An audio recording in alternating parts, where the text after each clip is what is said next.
ஆற்காடு சுரேஷுக்கும் ஆம்ஸ்ட்ராங்கிற்கும் எந்தவிதமான பகையும் கிடையாது என பகுஜன் சமாஜ் கட்சியின் மாநில தலைவராக தேர்வு செய்யப்பட்டுள்ள ஆனந்தன் தெரிவித்துள்ளார்.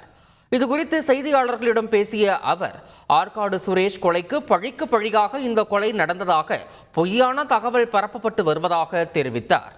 ஆற்காடு சுரேஷ் பகுஜன் சமாஜ் கட்சியில் பணியாற்றியவர் என்றும் அவருக்கும் ஆம்ஸ்ட்ராங்கிற்கும் எந்தவிதமான பகைமையும் கிடையாது என்றும் தெரிவித்தார். வழக்கறிஞர் சங்க தேர்தலில் தோல்வியடைந்தவர்கள் மீது சந்தேகம் இருப்பதாகவும் அவர் குறிப்பிட்டார். ஆம்ஸ்ட்ராங்கின் அரசியல் வளர்ச்சியை பிடிக்காதவர்கள் இந்த கொலையை செய்திருக்கலாம் என்றும் அரசியல் கட்சியினர் பலருக்கு இதில் தொடர்பு இருக்கலாம் என்றும் அவர் தெரிவித்தார். ஆம்ஸ்ட்ராங்கை ரவுடி போல சித்தரிக்க முயற்சி செய்யப்படுவதாகவும் அவர் மீது போடப்பட்ட 6 வழக்குகளுமே பொய் வழக்குகள் என்றும் ஆனந்தன் தெரிவித்தார். எங்கள் கட்சியில் வழக்கறிஞர் அணி மிக பலமாக உள்ளது. இந்த வழக்கறிஞர் அணி மிக பலத்துடன் செயல்பட்டு கூர்மையாக உற்று நோக்கி நாங்கள் தனி நீதிமன்றம் வைத்து இந்த விசாரணையை நடத்த வேண்டும்.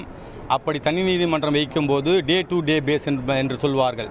தினம் தினம் வழக்கை நடத்தி 4 மாதத்தில் வழக்கை முடித்து தண்டனை பெற்று தர வேண்டும் என்பதுதான் எங்கள் குடும்பத்தின் அந்நியார் சார்பாகவும் எங்கள் கட்சியின் பகுஜன் சமாஜ் கட்சியின் சார்பாகவும் எங்களுடைய முக்கிய கோரிக்கையாக நாங்கள் எழுப்புகின்றோம். பகுஜன் சமாஜ் கட்சி மாநில தலைவராக தேர்வு செய்யப்பட்டுள்ள ஆனந்தன் உச்சநீதிமன்ற வழக்கறிஞராக பணியாற்றி வருகிறார். 1974ஆம் ஆண்டு பிறந்த ஆனந்தன் சென்னை அம்பேத்கர் சட்டக் கல்லூரியில் சட்டம் படித்துள்ளார்.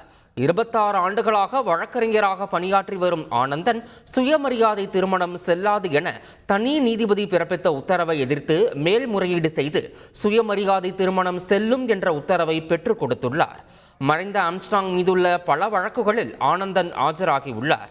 நடிகர்கள் பிரபுதேவா, பிரசாந்த் உள்ளிட்டோரின் விவாகரத்து வழக்குகளையும் அவர் நடத்தியுள்ளார்.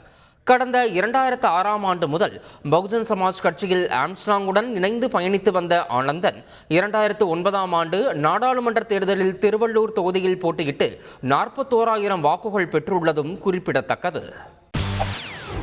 செய்திகளை உடனுக்குடன் தெரிந்து கொள்ள உடனே சப்ஸ்கிரைப் பண்ணுங்க.